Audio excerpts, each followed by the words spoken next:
Carrick has got Man United flying. Our best ever Premier League start. Best ever Premier League start. Now, we can't get carried away, nor should we. And you might suggest that I'm getting carried away by the tone of my voice. I am not. I am merely stating facts, and I'm merely enjoying. You hear that word there? Shout out my Caribbeans if you want to swap the E for an H and you want to enjoy this moment. Yeah? We are simply enjoying ourselves. That's it. Because yes, we can lose games. Not at the moment. Yes, we can draw games. Not many. But when the run is as good as this and we are going up the table and we are being consistent, the nitpicking and the foolishness can go to the side. I'm seeing people picking on Kobby Mayu all of a sudden. They're nitpicking holes in Carrick. Just enjoy yourself. That's it. That's our only job. Our captain is delivering. Our striker, I said yesterday, real nines only. Real nines in the chat. Real nines in the comments. He's scoring goals. He scored 2 under the last manager. He's scored 7 now. Maybe even more. I can't even remember. So just enjoy yourself. That's it. Smash a like on the video, people. Subscribe to the channel if you are new. Let me know how you guys are thinking. We've got a jam-packed show this morning. Šeško has landed on the runway. Michael Carrick has our best ever start. And you know what? I've got a bone to pick with some people online who are talking about Kobby Mayu. I can't. It's crazy. But we're going to get to all of that. Owen, I see a big, massive 4-0 in the top right-hand corner to the side of our subscribers. I don't know what was going on that stream yesterday when I wasn't there to keep order. But Jesus.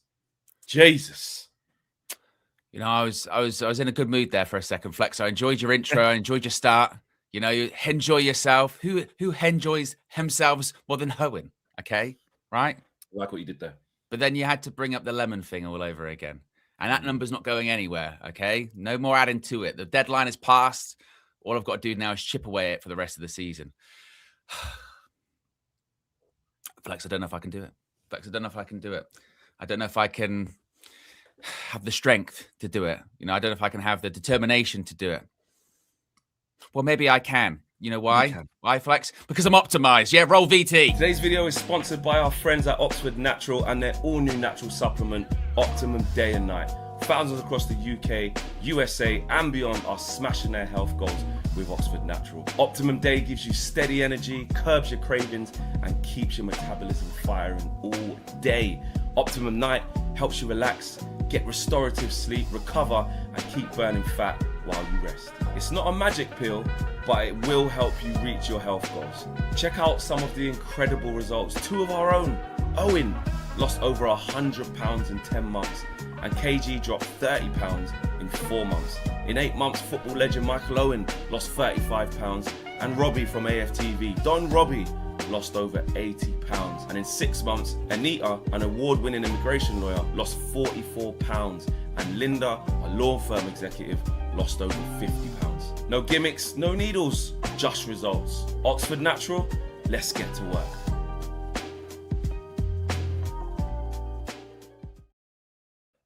Yes, let's get to work indeed. As always, you can scan the QR code there to subscribe and save up to 70% off your first order. You can get your Optimum Day. Okay. Thank you. It took a while. I've got really long arms, apparently, and you're quite far. You're quite far away. You got to reach down the country. We can get you to help you for your weight loss goals. You can get your Optimum Night. Cheers. It's a bit of a softer throw, that type one, which is good for your restorative sleep. You can get them individually or combined, any which way you please. As always, all the information is in the video description below. Links pinned in the chat as well. Click it. You can find out all the info, all the case studies, and get optimized today.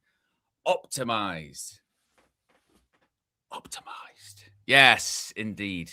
Well, I tell you what, Flex, it's all kicking off already. We haven't even started the show, basically, have we? Good This grief. is what it does. This is Good what it grief. does. Good grief. Pathetic. And it's a reggae tiger as well. My favorite Yeah. kind. I expect better. I expect better from you. I expect that maybe from, I don't know, Heavy Metal Tiger or you know, Hey, classical hey, tiger. that feels like a shot. Okay, there's nothing wrong with heavy metal tiger. But Heavy Reggae Tiger says that's the problem with this fan base. You, Flex, and Owen are partly part of it. When Useless Amarin was We're in partly charge, part you of guys, it. yeah, partly part of it. You Yeah. guys kept saying these guys are shit and not good enough and lack quality. Now singing the you cut off praises, maybe. I think you might go on to say, listen, when it comes to Kobby Mayu, I've never said he's shit. Ever. So that's what I'm gonna. Do you know what? I'm not gonna lie to the community here. I've come to this show and I'm gonna calm down and we're gonna talk about everything all around. Yeah, I Flex, have sure. You've got a spark to yourself this morning. Flex has got a file under him.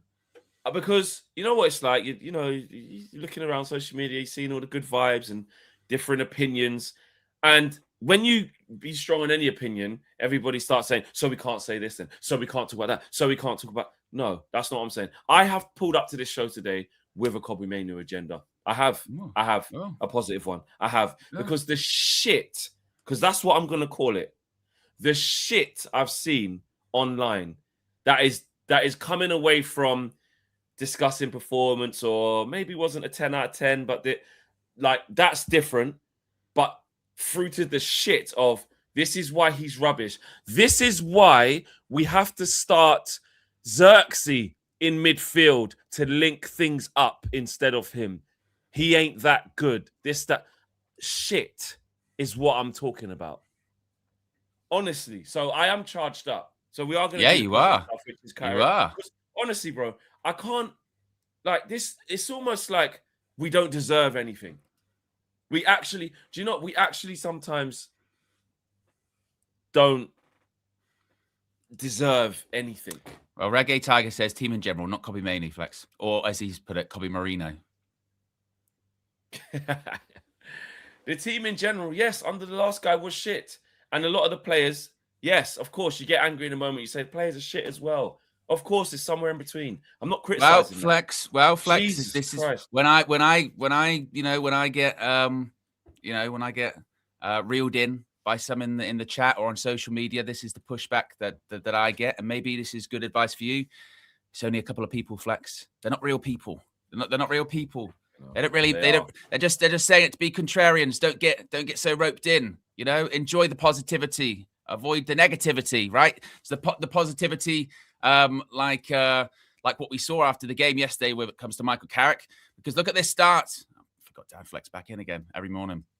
The joint best start after 9 games by any manager or head coach in Premier League history. But could he do more, Flex? could he do more? Because is it sustainable? Now, what is obviously that's an incredibly impressive statistic, isn't it? Right, joint best start after 9 games by any manager, head coach in Premier League history. It does kind of get a little bit watered down by the person who shares that record with Michael Carrick, which is Ange Postecoglou. Whereas Ange, because I remember that. Do you remember that in Ange's first season where it was like he'd won the league in November? Because he had that start. So it does go to show, like it's one of those stats where, again, certainly it means quite a lot. It's very impressive. Is it maybe an indicator of the future? No, but sort of nothing is really, isn't it? This is what I was getting after the game yesterday, Flex. We win a game, and the first thing we start asking ourselves is this sustainable? Well, look, I think when it comes to Carrick, it doesn't need to be, because at the moment, that's not his remit, is it? His remit isn't for it to be sustainable in 2 or 3 years. It's not. His remit is to get Manchester United as high as he can this season. And then if his job description changes, then maybe you got to start thinking about sustainability and long-term and for the future. But as of right now, that's not his job. His job when he was brought in was to win games and get us into the top 4/5, get us into the Champions League. We have nothing else to go for this season. No cups. We're not in Europe. Nothing like that. Get as high the table as you can. And I don't think anyone, Carrick himself, anyone, would have thought it had gone as well as it has gone. But we don't know what the future is going to entail for us. Nobody does. But we shouldn't be so caught up in trying to predict it that we lose track of what is actually happening now. You know what I mean? Show doesn't like it. He says you don't add in those games when he was caretaker manager against Chelsea and Arsenal, because I think that's why it's 9. Show's not having it. He's not having that. Oh, well, even if you don't want the stat, okay, I'll give you another one. Don't say I don't come prepared, Fleck. Yeah. Should we look at the the table that Carrick's been in charge since he's been in charge in the Prem? Go with that one. Yeah. There you go. Okay. Yeah. But is it sustainable? Could he do more? Yep. Fairs. I mean, fairs. It's not bad, is it? No, it's not. It's not bad. It's not bad at all. I think everything. And actually, one more slam dunk. Can I do one more? Can I do one more of a slam dunk? And I don't even mean this to go in on a specific account. I'm not having to go at an account, but it's just a good example. When we got knocked out of the FA Cup by Brighton, and of course we'd drawn against Burnley, these were the kind of posts that we were seeing online at the time, right? Look at that. That was the 11th of Jan. Ask for a back four, you got it. Ask for Kobby to play, you got it. Ask for Lacey. Lacey's like, what do you say fuck me for?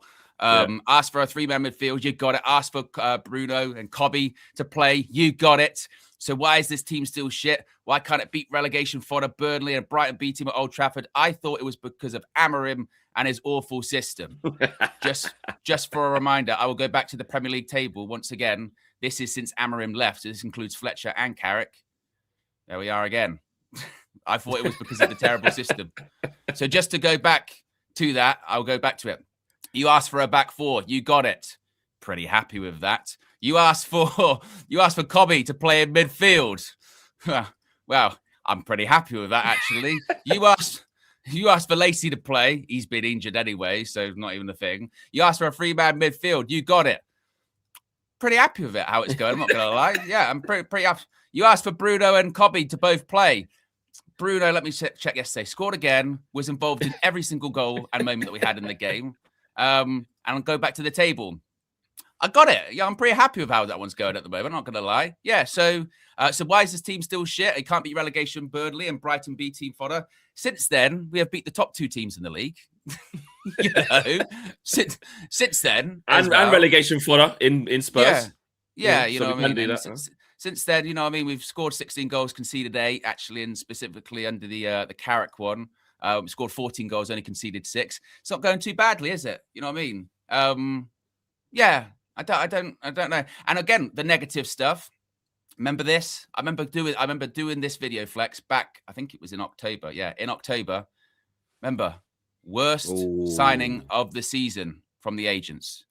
Worst signing of the season. Wow. And I said at the time, are you taking the fucking piss? That is the worst signing of the season, right? James Trafford, I get Jamie it. Gittins, you know? look at Jamie Gittins. Jamie Gittins has only got one. Oh my God. A lot of the names on here are perfectly justified, by the way. They are. But there was an outlier back then in Benjamin Šeško, right? It's not even like, oh, it looks bad now because he's playing well. Even back then, it was like, well, we haven't even seen that much of him to say he's a bad signing. You know what I mean? Just ridiculous. And that's agents. So be wary in the summer, by the way, of agents because they don't like Man United. Clearly, they don't like Man United. It's just, wild. It is bizarre. It is bizarre. And look, you know, like you said, we will have the discussion about, you know, long-term future and sustainability and this, that, and the other. But I do find it kind of baffling that, you know, we've gone from a time of flex, winning 1 game a month, maybe, you know. Now we're winning every time we play. I wish we played more often, but since the past, we're winning every time we play or near enough every time we play. And we're, you know, upset that we're not doing it the right way. My goodness me, you know, even if this is short term to the end of the season, I'll take it. We've been starving, Fleck. Absolutely starving. Absolutely starving. And that's what I mean. Like, the guy's record, you know, everyone said they wanted Benjamin Šeško to start. You know what I mean? He started. He scored. You know, we won. And I've seen people in the chat already. So we can't talk about the first half then, Flex, no? Or the first 35 minutes. Absolutely can. If you would have been tuned into the show yesterday when Owen called me at halftime, we discussed what we saw. And even what we saw, people are not talking about the last 10 minutes of that half, actually, where we started to get it together. Do you know what I mean? And me and you did it fairly easily. Like, if you take your time, listen, I'm not preaching here because I'm emotional as well. But if you take your time and just look at everything with what you're seeing, you can make an accurate description. 35 minutes it was. We were awful. Played off the park, mate. Yeah. Played off the park. Alarming. Absolutely. And then you have to go, why is it like, while I was watching it, I'm so glad I was sitting where I was sitting yesterday. I was back in my usual seat. And I had a front row view of Dallow's confusion away from him just giving away the ball and playing a 0 out of 10. Like, tactically, what was going on and why we were in trouble. And honestly, it was so evident. I said it at halftime, and I've seen people go on to say it, and it was so clear, really clear, for the guys who still want a bit of Amorim sprinkled in, okay, because it's not quite his fault. It was really clear we had to suffer yesterday, and we had to wait for the good times to come during the fucking match. And this is why, because I like your words, Flex. Yes, our 4-4-2 against their 3-4-3 was a big tactical problem for us. And the players couldn't work it out for that first 35 minutes / Carrick, okay? We had two strikers, okay, in Bruno Fernandes and Benjamin Šeško. And they were trying to press the three centre-halves of Crystal Palace, okay? Lacroix, Richards, and I can't remember the other kid's name, the newish kind of kid, the young kid on the left centre-back. Someone put his name in the chat, and him. And what was going on was, obviously, like we remember from our own times playing this formation, is those centre-backs split across the width of the pitch. So essentially, the right and left centre-back are like left and right backs, really, in their build-up, okay? And they slot across. But then what was happening is those wing-backs, who are the wingers who give the Camvert, thank you, Kristen, who give the width, Mitchell and Munoz, they were obviously bombing on and being spare men out wide. And our fullbacks in Luke Shaw and Dallow, when I don't want to jump to those wingers because I've got, irrespectively, Sarr and Brennan Johnson in front of me. That's who I have to mark. That's what I've got to go with. Lenny Yoro was getting pinned by my man, the striker, Strand Larsen. Okay, struggled, didn't he? He struggled, and then Casemiro was the one. If Thingy did want to jump, if Dallow did want to jump, was the one having to come in. Yeah, Thingy with the what do you call it? Was the one who was coming in on Brennan Johnson. So basically, we were getting overloaded every single time, and we just couldn't keep the ball on top of that. People started playing stupid passes, and everyone was crap. The first 35 minutes, everyone was poor. In the last 10 minutes, everyone started to get on the ball and make better decisions. In the first 5 to 10 minutes that led to the red card of the second half, we were good. We were better. And then after that, it was okay. So I don't get this over... But you've just explained how football works, though. You know what I mean? Like I said this going into the game. It's almost a negative how well we played against Arsenal and City, because that's the benchmark now for every game, isn't it? That's the benchmark of I want to see that performance for every single match, and we're going to have to kind of wrap our heads around that. That's just not going to happen. Like, we're not going to play that well every match. I mentioned it in the. It didn't go out actually because we did a different preview in the end. But I mentioned it in sort of in going into the game that I think the performance that we have seen in the last 3 games, against Everton, against West Ham, yesterday against Palace, I think that is going to be us for the rest of the season. I think we might get a couple of performances that are closer to the Arsenal and City performance, but we do have to kind of remember where we've come from versus where we're going. And we ain't that team to dominate games and be just completely, I'll tell you what, we absolutely smashed them today. We were brilliant. We ain't going to do that every week. We're just not. You're talking about some of the players. We know the inconsistencies of a lot of these players. And some of the games, like the last sort of 3, we're going to have to kind of grind out. And that's all right. I mean, if you win, that you're going to, that's fine. Because again, that's Carrick's remit. What he was brought in to do was win matches, get us into the Champions League, and then anything else, longer term, sustainability and, style of play, pattern of play, that's going to hopefully be nailed down by either Carrick or someone else, whoever it may be, whoever that decision is that there's going to be the next head coach. So it is going to be a bit like we've seen in the last 3 games, where you're going to have to grind things out. And some days you're better than, some days are better than others. And I agree, though. I think that it does do a bit of a disservice to yesterday's performance, because there was a lot of focusing on that bad start, because it's the same start that we've had again the last 3 games. But actually, when you do look at the game as a whole, you go, well, last 10, 15 minutes in the first half, we got a bit better. It's still not great, but a bit better. Second half, we were the better team in that second half. Came out of traps, And for all the but the penalty and the red card changed the game, because Man United forced that incident to happen. It's the Bruno pass, which this was funny in the chat yesterday with the Bruno haters that are out there. Flex, they can't give him anything. They cannot give him anything. So yesterday, it was giving away the ball. No. It's not even that. It's not even that. Oh. It's whatever he's done is good. It's actually not good. It's just like normal. Like, that's just normal. That's just what people should do. I'm not even bullshitting you. So he does the pass. He does the pass for Cunha, and it was but I'm not. It was just a pass. You go, but why is no one else doing it then? Why is no one else doing that? So he does the pass to do it. And then this was great too. The cross into a box, which is a really good cross, by the way. It's a fantastic header by Šeško. He's still got a lot to do, but it's a good cross into the box. And it was, it's just a cross. And you go, what the fuck, man? What does he have to do? Well, he was giving man nutmegs and fucking Cruyff turns. Yeah. And this is what's, and this points out the hypocrisy to what you were talking about earlier on, Flex, right? So we don't beat a 10-man Everton, and it's these players, man, they're frauds. They can't even beat a 10-man Everton. Oh God, man, you go and take advantage of the game. Go kill off the game. Go attack the game. Can't even do that against Everton. We face a 10-man Crystal Palace. We do that. We do that, by the way. We go, that changes the game. We go on and win it. We attack them. We make sure that we get the 3 points, and it's, but it's 10 men. What do you expect us to do? 10 men. You can't judge anything. Red card change the game, mate. Wait. So we're criticized when we don't win against 10 men, but we also criticize when we do win against 10 men. That just points it out, doesn't it? That sums it up. You are damned if you do, damned if you don't. If you do win against 10 men, not win against 10 men. If you do win against 10 minutes, should be doing it though, mate. Should be doing it. And actually, like you said, in totality, in my opinion, on the game, deserve to win it.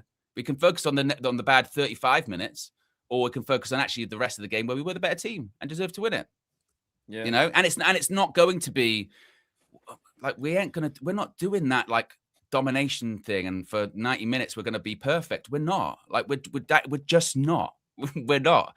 And I don't almost expect us to. Obviously, I expect more than what we saw in that 35 minutes of the, I expect Dallas to pass the ball, you know what I mean? And all that nonsense. He was having a shocker.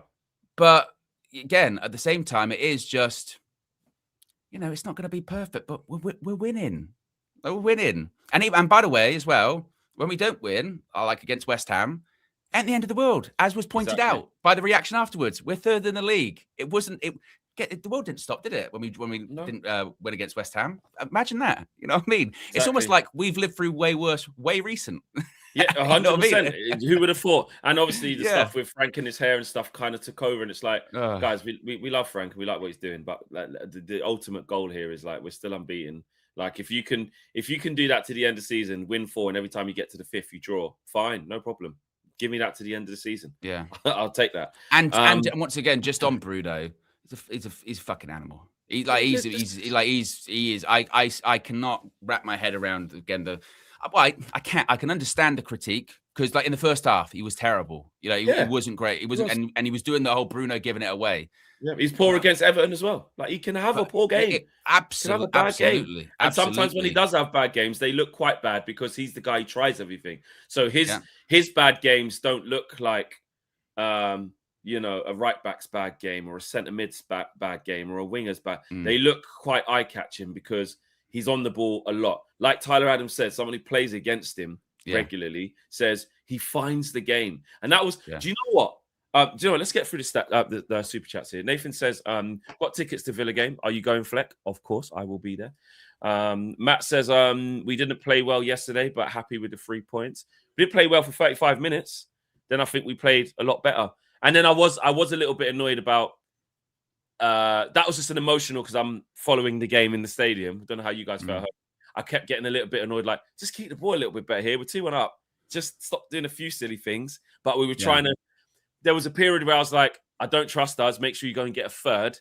Then we didn't. Then there's a period where it's like, right, don't do anything silly and see this out. They got 10 men. We should be fine. And then we weren't keeping the ball properly. But then we had a few shots, blah, blah, blah, blah. But I credit Carrick for that as well. You want to talk about learning lessons and whatever. Notice who he didn't take off. Wouldn't take off Casemiro. Not a 2-1. Exactly. Even against 10 men. I ain't taking him off. 100%. Exactly. You know? Aminor says, can we talk about Mason Mount?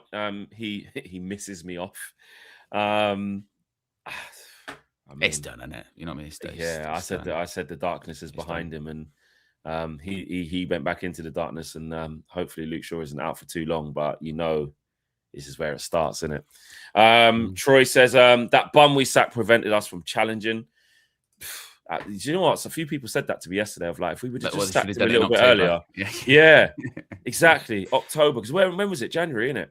If we would have done it, in October, that could have saved 3, 6, 9 points. Do you know what I mean? Something like that. Show said we have to start the same midfield every game. Have next to nothing on the bench. Carrick has had 7 games. What do people expect? We're not perfect. 100%. Exactly. 100%. Because that's worth pointing out with it too. I said this after the game yesterday as well. We actually kind of low key do have a few injuries at the moment. We have we're pretty decimated. Like obviously Leacher, the quality after it's our build up without Leacher is like way worse, isn't it? You know, way worse. Obviously, I asked the question the other day: who's our starting centre backs next season? Everyone told me Leacher and De Ligt. They're both injured at the moment. We don't have our starting centre backs available. You know, and then obviously we're missing Dorgu. So we got, and obviously people like Mount are still missing. Shaw was a weird one because I think after the game they said he wasn't feeling well, as opposed to. Oh really?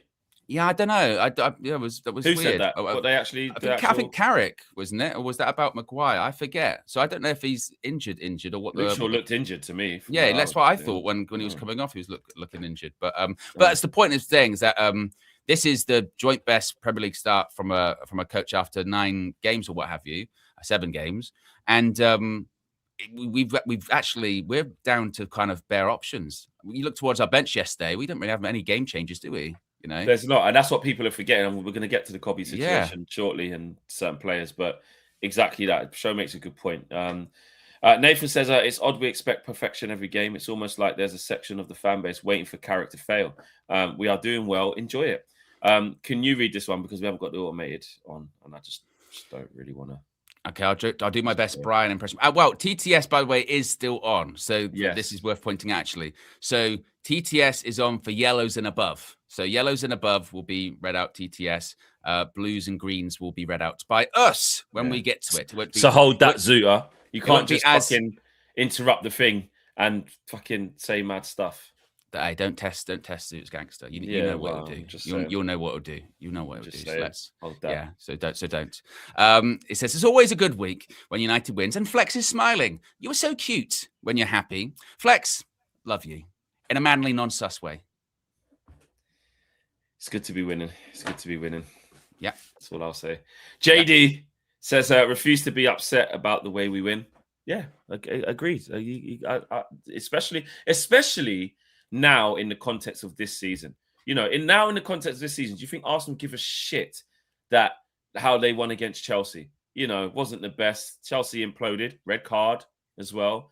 You know, Declan Rice got away with some stuff. Don't know how they haven't really given a pen there. He's holding the guy. It's a handball too. There was another thing. It's like Fleck in that question, in that exam, you did a little mock question there. You got full marks. Your handwriting, though, was a bit difficult to read, but you got full marks. You go, did I get full marks? Yeah. Well, I don't care then how you did it. You know what I mean? I don't care what it looks like. Yeah, but in the future, someone might not be able to read your handwriting. So how sustainable is that? You got to improve on it. We'll cross that bridge when we get to it. 100%. I can work on that. I'll work on that. You know exactly. I mean? And that's the thing that really annoys me with what it is. It's like there's no middle ground. It's like if you try to celebrate what's going on and look at the resilience of the team and look at the fact that it's just momentum building and that's the only thing that matters, versus people who want to talk about the negatives. It's so we can't talk about how bad that half was. And then you start to get as well. Well, flex. Broderick says here, LOL. No one is demanding perfection. Stop the hyperbole. What's wrong with suggesting performances need to improve? To be honest with Broderick, though, this is the problem, is that I don't think people realize that they are actually demanding perfection. That's the problem there, is because I think that that sort of, there's nothing, like you said, there's nothing wrong with going, yeah, performance that first half, oof, you know, if you did that against a really good team, you'd be in trouble. But Bruno said it. Bruno said we have to play better football. Yeah, of course. But we have played, you know, really good teams and not done that. So we didn't get into trouble when we played the good teams. And on top of that, some people are, I just don't think they realize that they are demanding perfection. Because because they want it to be that, you know, that City game, that Arsenal game every week, which was close to perfection. And there's no such thing, by the way, as well. You know, even yesterday, like you said, you know, I told you.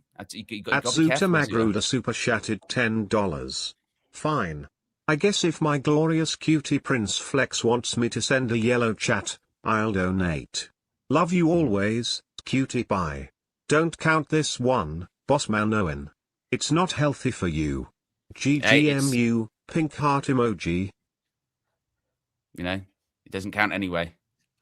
Oh, God. Just when you think you've sort of... Don't test. Rooted it out, just change it a bit, just make a couple changes, couple tweaks to the formation. Yeah, well, we'll get the result we want. Yeah, and Zuta's just right there. Yeah, right there. But like you said, Flex, Bruno even said this himself. So here we go, Owen. Yeah, this is my point. So people are like, oh, we have to talk about the performance though. The fucking captain is there going, we're going through a very good spell, a positive spell. We knew that we knew that we were capable of this. It's not from now, but since Newcastle and Boxing Day. So it's a while ago, basically saying this is a long time. That's what 11 games now, I think it is unbeaten. But we need to be able to play better football. That's for sure a sign that we want to improve. So what is it? What do you want? What do you want? We need to play better. Yes, we agree. It's fine. But that's being mentioned. That's being spoken about. Like I said, if you listen to the show, me and Owen, half time, I'm ringing Owen. Owen's ringing me, and I'm going, aye. That first 35 minutes, mate, was not good. West Ham, we said, tell you what, most of that game we weren't good. Everton, at half time, we were cussing, saying, you know, we are talking about these things. But when the end result ends up being that they found a way and they worked it out, that has to be the driving point, surely. Yeah. Surely it does. Not flipping, let's crash out on Kobby Mayu and start suggesting that he's not good enough anymore.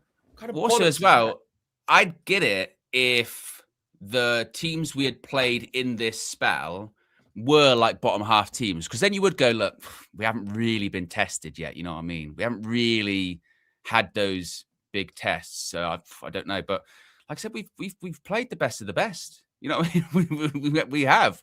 And got the win. And I mentioned it after the game yesterday. We are still hypothetical FC. You know, when we wouldn't win games, it was woulda, shoulda, coulda, and it drove me insane. But if we'd scored this goal, if that wasn't offside, if this decision hadn't happened, blah blah blah blah blah. And I didn't expect is when we were winning games, we're still hypothetical FC, because it's but if we didn't get that penalty, if we didn't have that red card, if Šeško hadn't scored, if Bruno hadn't done this, if you know what I mean, and it's like, why do we always focus on what didn't happen as opposed to what did? Positively and negatively, by the way. You know what I mean? Yeah. It works both ways. I don't know why.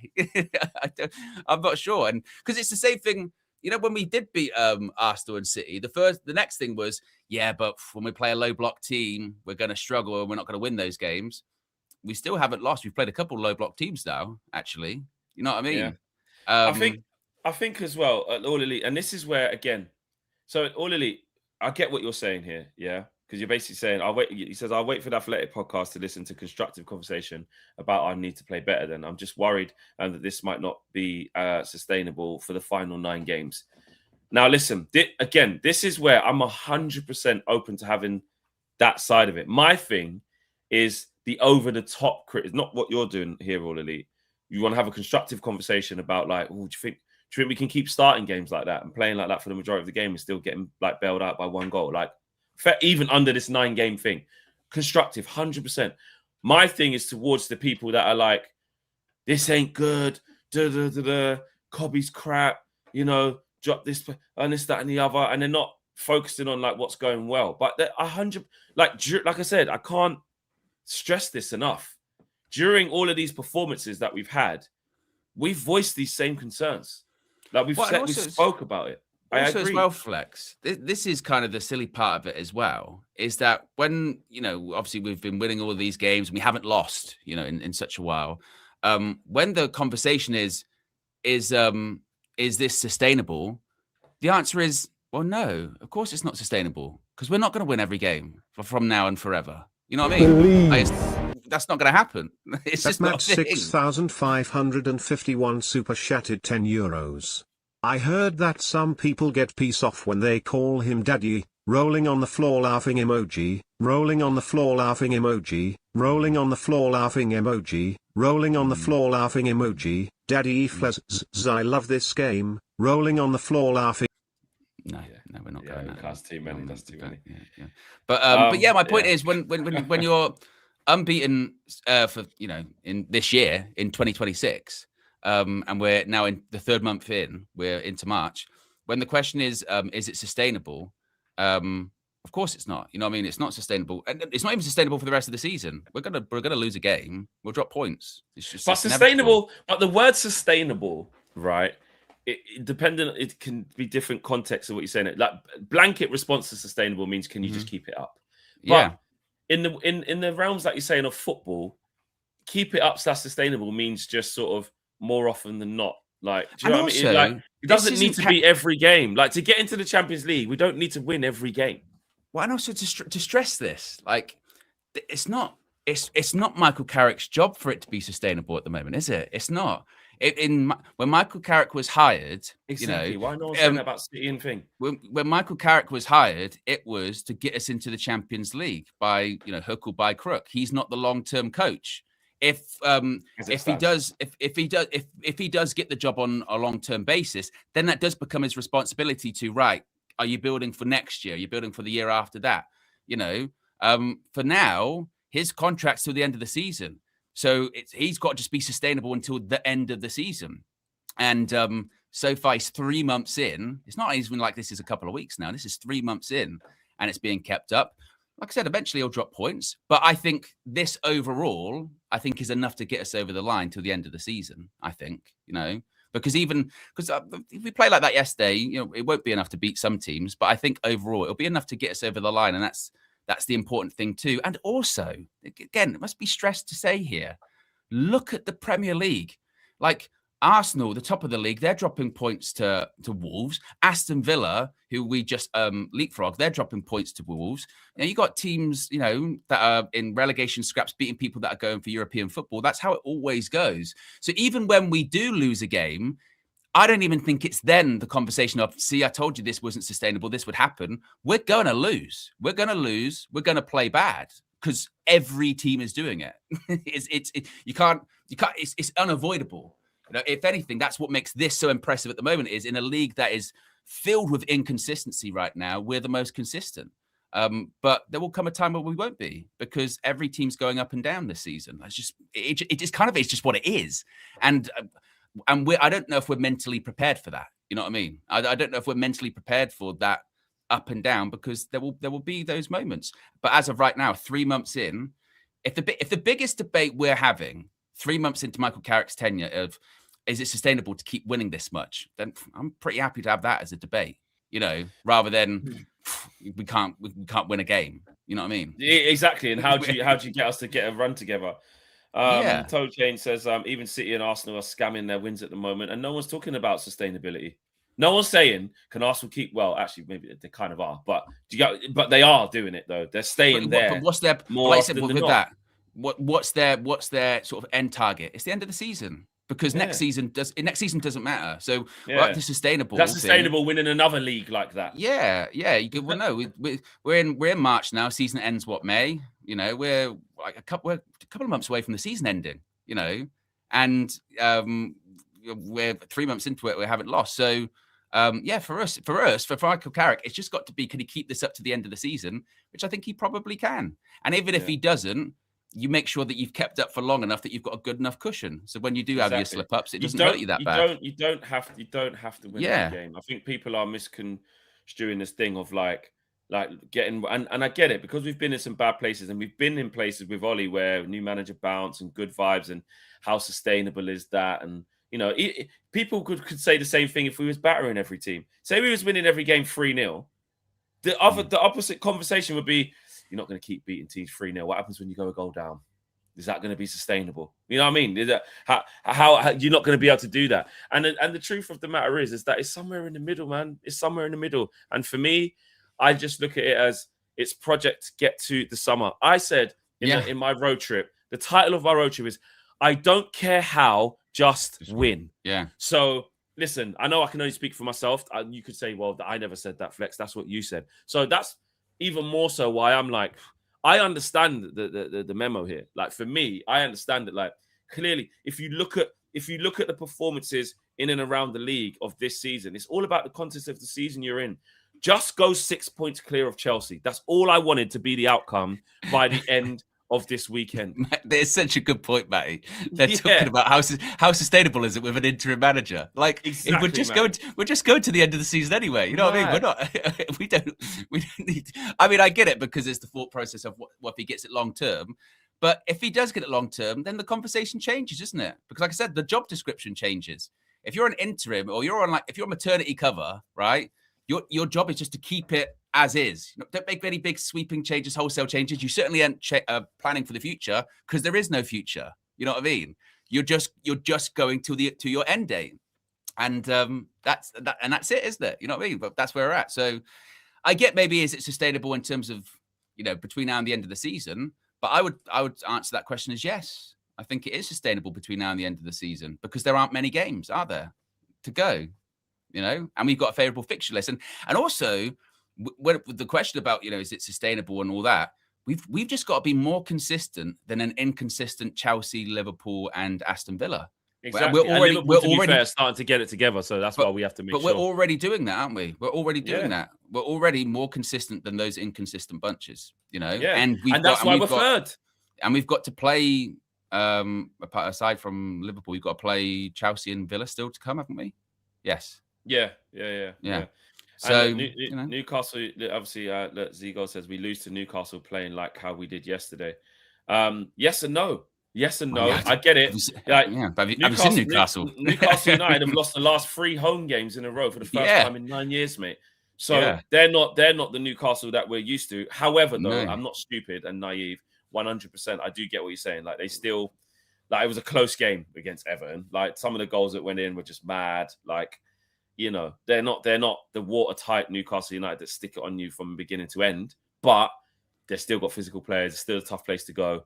Might be a draw that game. Who knows? But we can definitely go there and win. Like, we can go there and avenge what we keep doing there. But like I said, even if we do go there and we lose Flex, then it's going to be this weird victory parade of I said now we finally lost the game. The bubbles burst. Yeah, I see. If you I said we'd lose that one. Let's say we do. All right. Well, Lil Yo-Yo says, Owen, I like that you say we will lose a game. What if we actually don't lose a game at all this season? Well, you never know. We might not. But and then it will still be the thing of how sustainable is this to keep winning forever? If we go unbeaten from now until the end of the season, including obviously the games from now with Carrick's done, that would be a massive question mark. Like you said, when things go really positively, the question is still, how sustainable is it? So when it don't go great, like you said, how sustainable is it? When it goes good, how sustainable is it? So you have to commit. You have to commit to something. Then it's to deflect back up and go home, shut everything down. It's not. And I do get it. I get it in the sense of I'm not sitting here this morning sort of preaching. You have to be happy, damn it. Don't question anything. It's not that. We're not in sort of totalitarian and United view era. It's more just, I don't understand the logic of trying to pick holes in things that necessarily don't need to be picked at, and also we know already exist. You know what I mean? Like, we know we're not the best team in the league. We cuss out these players every other week saying how shit they are, and yet we're still unhappy that they're shit, but they win. what are we kind of looking for? I think it's like you said, it's just get to the end of the season. Get to the end of the season and make sure you get there in Champions League. And we're doing a really good job of it so far. Maybe it's just complete trauma and PTSD that we're waiting for this bubble to burst because we know it will. It's like blowing up the balloon, isn't it? You know it's going to burst eventually, you know, but you're like, but Yes, enjoy the balloon. Enjoy the balloon while you got it, mate. You know what I mean? You know, you had flipping pop. Tim Sherwood's. You know what I mean? Oh, Bloody, God. I mean, you know, all of many these. weeks ago. Yeah. Get all good of enough. these. You know, he's dead. Yeah. Gary Neville. Gary is still like, I don't know what's going on. He's still like he won't commit properly. Still got to throw in a little. Well, he has improved a lot, but, you know, still, damn. Yeah, this was the Gary Neville one, wasn't it? He's improved enormously. That's the first time Michael Carrick has started him. So he's obviously had doubts about him in terms of, you know, not being right or not being quite there. Which, again, that bit doesn't need to be in there, does it? You know what I mean? Exactly. He says, but what he seems to have done in the last 4 or 5 weeks while having him a sub is bring him on. He's working Šeško into form. That's a game changer for Man United. They cannot have another centre forward come to this club and fail. So it's a weird one where it's like, well done. The reason why he's not starting because he had doubts. He's improved enormously, but he had doubts, you know, and he's working him into form. You know what I mean? It seems through very gritted teeth, which I spoke about this on the match yesterday, which is just odd, isn't it? It's just very, very odd. Yeah, I don't know. I don't get that. But Gary Neville was in a very weird space, I think, for Manchester United, because I feel like he sort of tried to. I don't know what Gary's trying to say a lot of the time. You know what I mean? I don't know. I'm just it's very. Maybe he's trying to do the thing of not being too in the eyes of not being the biased guy, because it's Man United and you're always going to say. I think maybe he's in his villain arc of just going too far that side.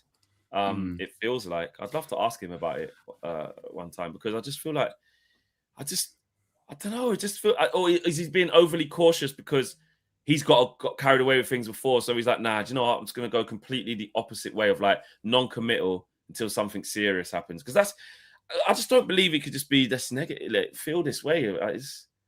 Well, like, again, you look at the goals that he has, been scoring. Was it like 7 goals in 8 games, a goal every 43 minutes, Benjamin Šeško? And it's a bit like the Carrick thing, isn't it? It's how long is he going to keep this up for? How sustainable is that? And it is when you sort of go, if this was a Man City player or a Liverpool player or an Arsenal player, and they were scoring like 7 goals in 8 games, they'd be waxing lyrical about him, wouldn't they? They would. He's a genius, this, that, and the other. And it does feel a little bit like, because it's United, and maybe because he came off the bench, and I don't know. It's just a bit. They're just a bit like, no, we'll wait for it to flop. You know what I mean? We'll wait for it to stop, and then we'll go. Oh, see, told you. You do just feel like if it was another player on another team, the coverage would be very different. And this is. Do you know what I was saying the other day? I was messing about in the Gary Neville voice, but when I was like, this is what Gary Neville should say during that transition. Get a bit carried away when he's like blowing out. When he's dusting past bloody Tarkowski. Yeah. He should be saying like, wow, look, he's got a shift on. Look, he's fucking super fast. Look at the pace on him. But even away from that, like, Gary Neville knows obviously so much about football. The types of goals that Benjamin Sesko has scored in this run. Yeah. What I would expect the analysis at the level of Gary Neville to be doing is like, look at the type of goals that he's scoring. Look at the 2 against Burnley. You look at the 1 against Fulham. It's one touch. It's clinical. Look at the goal against West Ham. It almost defies physics. Look at the towering header. He wasn't even favorite for that ball from Bruno Fernandes. It's absolutely brilliant. He's elite like you wouldn't believe from Sesko. Like, he should be saying those things. Like, because the evidence is actually there. It's not like a flash in the pan just scored 1 lucky goal. Like, he's on a good run. And when you actually dissect his run, 4, 5, 6, 7 amazing goals. Exactly. When you dissect his run of goals, there's so much variety in there. Yeah. There's so much. Do you know what I mean? There's a little bit for everyone. It's like going up to a jukebox, and you want to make a request, bro. Like, there's a little bit of something for everyone in there. So I don't get why he can't be more committal. Is Yeah, that what word? is Is it's that a like word? Committal. Non-committal. committed. Committed. Yeah. Non-committal is a word. But Yeah. yeah, I don't know why he can't be more committed to the praise. It's still Well, like a handbrake on the praise. It's like John mentions it in the chat. If Victor Gyökeres goes on a run of 7 goals in 8 games, we won't stop hearing about that over and over and over again. They were, I think Court said it in the chat too. They were like creating or trying to sort of manufacture stories about Florian Wirtz to sort of justify that he was playing well after the price tag. You know what I mean?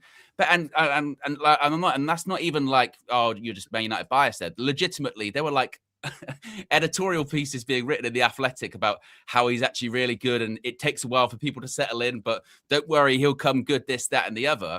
And meanwhile, they're sharing these stories about Šeško, that he's the worst signing of the summer.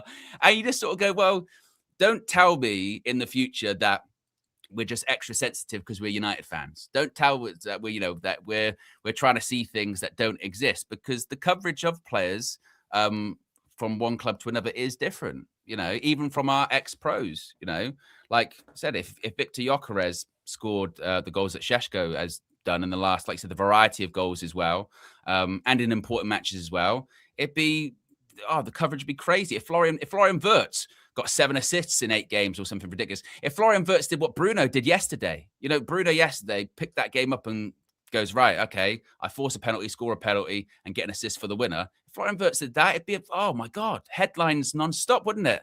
Arne Slot now getting the best out of Wirtz, coming good, all that kind of shit. So, yeah, it's crazy, isn't it? It's crazy. It's very weird. It's like we were saying earlier about some fans waiting for the bubble to burst. I think some of the pundits are as well. They're just waiting. Their victory lap. And I just sent you something. Someone I just saw put quite a good depiction of what Kobby Mayu is doing, because I think that people are mistaken having a quiet game and going under the radar and just kind of doing a few things here and there. I think this is well said by this account here, Kai Goza. He says, like I said, Kobby, standard midfielder performance from Mayu, mopped up by Uncle Cash run around, which, yeah, I agree with that. We had 2 attacking mids today, Bruno and Cass. Mayu stayed and just got a little dirty and kept it clean. 90% pass rate, correct positioning based on the heat map, 80 plus touches. You want your CMs to quietly do the job sometimes. And I think that was what was going on a lot yesterday. A lot of the time, Kobby was, keeping it safe and just making sure there's a bit of balance where we just keep the ball, don't do anything silly. Didn't take loads of risks. I understand that. And everybody sort of played poorly in the first 35 minutes. Not just Kobby stood out if anyone stood out like a sore thumb in the first 35 minutes, it was fucking Dallo, not Kobby Mayu. Oh God, right? Yeah, Dallo. Do you know what I mean? Like I haven't seen, maybe because people just expect it from Dallo, maybe a little bit, but I haven't seen the timeline going wild about Dallo. But I'm seeing Kobby's name everywhere.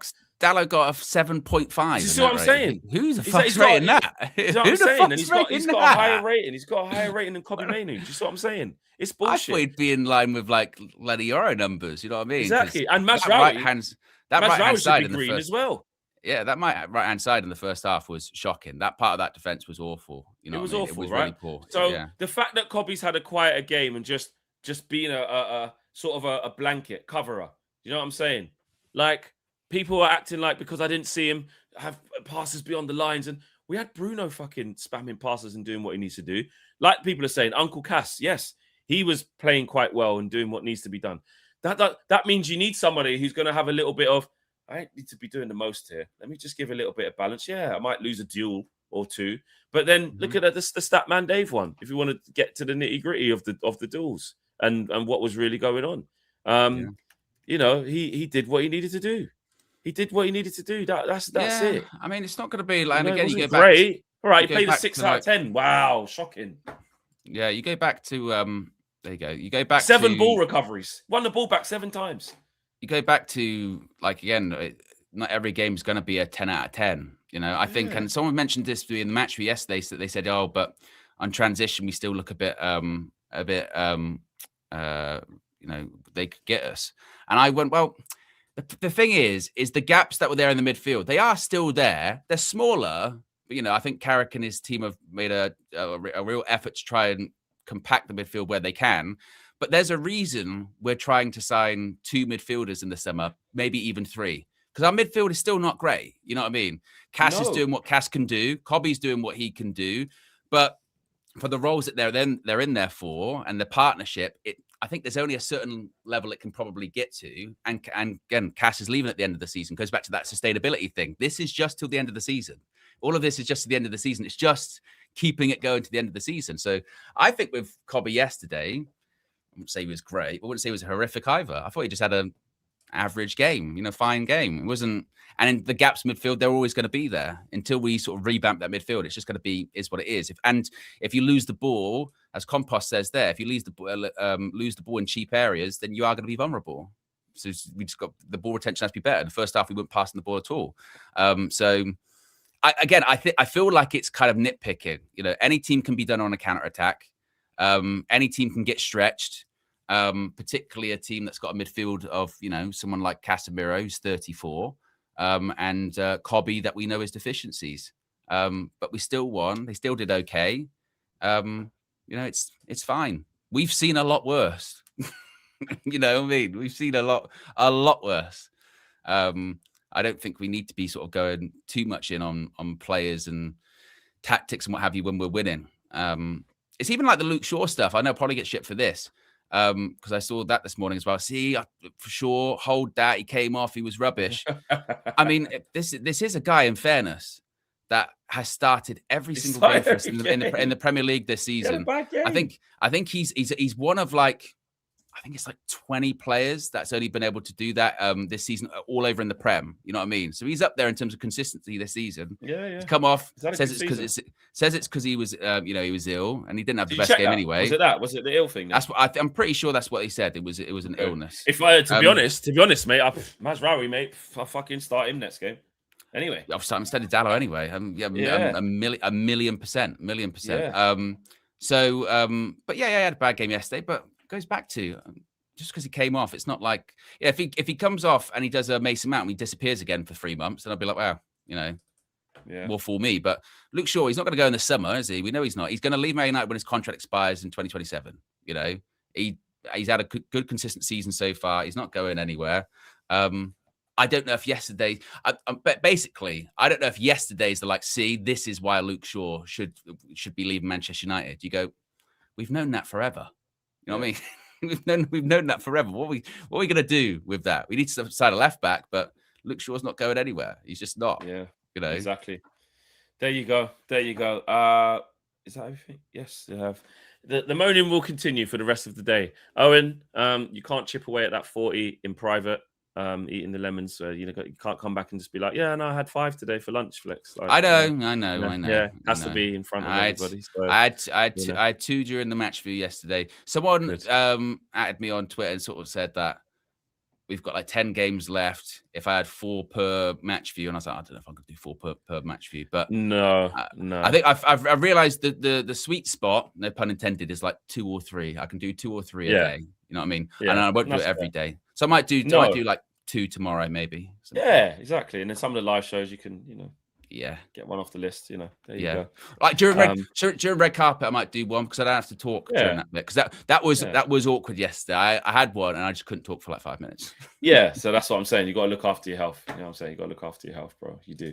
Right, big up to everyone. Have a blessed day. Red carpet coming for you later. Manish DR Sports. Make sure he gets it. Oh, Matish, you are in trouble, my son. You are in trouble, bro. Man's doing up Sesko thong song, bro. He is in trouble. Big trouble. Big trouble. Yes, be there 12:30. I ain't letting him off the hook for shit. Big up to each and every single one of yourself. We are out of here. Take care. Peace.